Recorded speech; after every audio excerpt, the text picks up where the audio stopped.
আসন্ন 2026 আইপিএলকে সামনে রেখে প্রতিটা ফ্র্যাঞ্চাইজি টিম 2টা করে জার্সি বানাচ্ছে, একটা হোম জার্সি একটা অ্যাওয়ে জার্সি। এই সিদ্ধান্তটা নিয়েছে বিসিসিআই কারণ তাদের আইপিএল তারা একটা ব্র্যান্ড করে তুলতে চায়। হোম জার্সি পরে নিজেদের মাঠে খেলবে এবং অ্যাওয়ে জার্সি পরে অন্য মাঠে খেলবে। আইপিএল এর দলগুলো চলুন দেখে আসি কোন দলের কিরকম জার্সি হলো।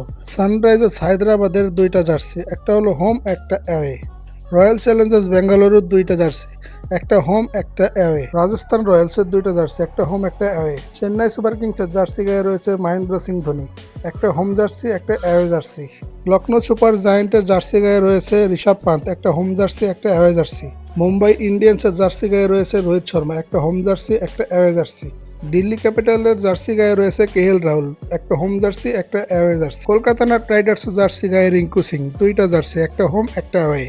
গুজরাট টাইটান্সের অধিনায়ক শুভমান গিলের গায়ে 2টা জার্সি, একটা হোম জার্সি একটা অ্যাওয়ে জার্সি। পাঞ্জাব কিংসের ক্যাপ্টেন শ্রেয়াস আয়ারের গায়ে 2টা জার্সি, একটা হোম জার্সি একটা অ্যাওয়ে জার্সি। তো কেমন হলো 2026 আইপিএল এর জন্য জার্সিগুলো? পার্সোনালি তো জার্সিগুলো আমার কাছে অসাধারণ লেগেছে।